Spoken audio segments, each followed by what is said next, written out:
Hi, my name is Professor Zalsman. I'm the president of the International Academy for Suicide Research, and this talk is part of our SPOC short private online course for suicidologists.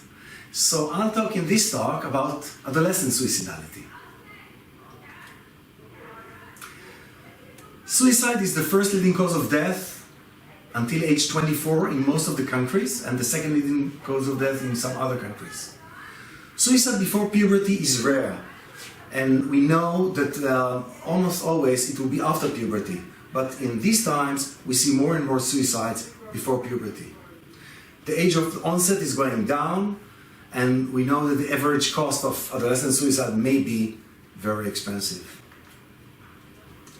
When we look on the US, you may see in the past decade a tremendous rise in suicidality, and you can see here it's 70%, and it isn't true for all countries, but it's important to keep in mind that many things that are happening in the US sometimes travel to other countries later on.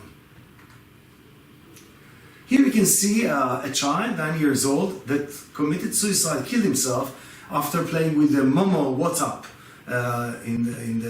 with the challenge. And the challenge was to do lots of acts, while the last one was killing himself, and he did. And we know today, according to BMJ 2012, that in the past decade, suicide among 10 to 14 years old tripled itself from 0.5 per 100,000 to 1.5 per 100,000. We talked in the previous talk about non-suicidal self-injury, which is a behavior that you may see in patients that are suffering from borderline personality disorder, which means the people cut themselves to relieve pain or tension, but there is no intent to die, so it's not a suicide attempt.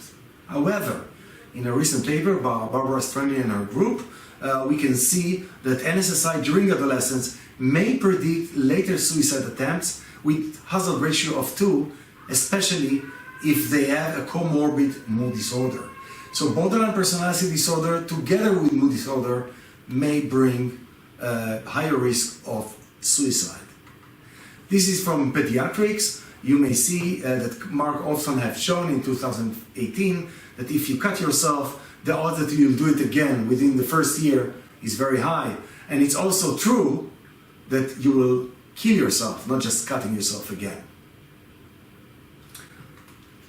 The next slide showing you the connection between the exposure to screens and the odds that you will have some suicidal signs and symptoms. And you may see here that if you're exposed to screens as an adolescent for 1 hour only, it's not a big deal.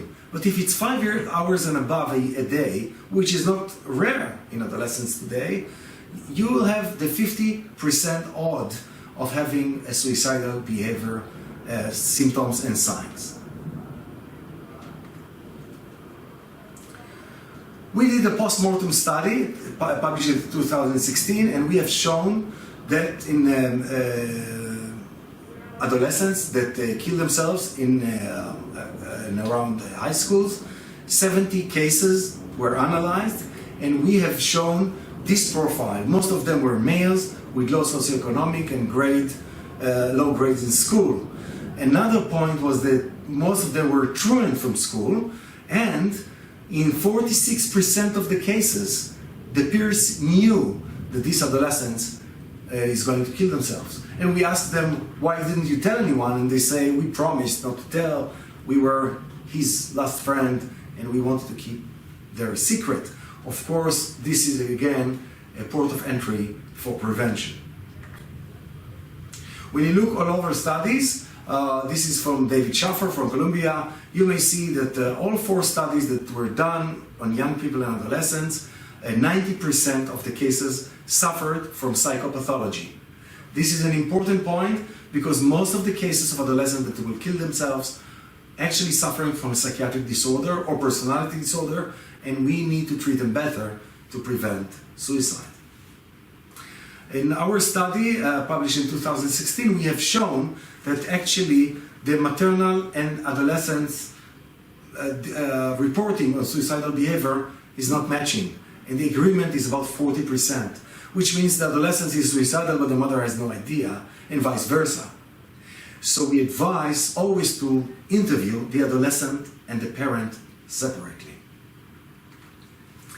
And the treatment of suicidal adolescents is of course similar to adult: close observation, safety plan and safe environment, avoid from lethal means, therapeutic alliance, aggressive treatment of depression, and many therapies like lithium, that is very effective for bipolar adolescents that are suicidal, clozapine, that was proven to be very effective in suicide prevention in adolescents with early onset schizophrenia, and maybe esketamine, that was just approved for depression, but might be approved for adolescent depression and maybe suicidality in the future.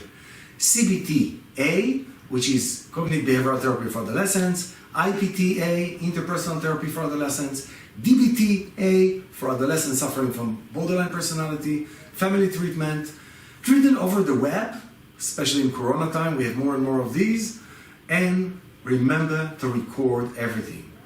You can see here 3 books that we recommend: Treating Depressed and Suicidal Adolescents, and by David Brent and others, the Clinics of North America, for Pediatrics, Clinics of North America on Adolescent Suicide and Depression by David Brent and myself, and the Adolescents Suicidality by Yoav Merrick and myself. These are my disclosures. Thank you very much.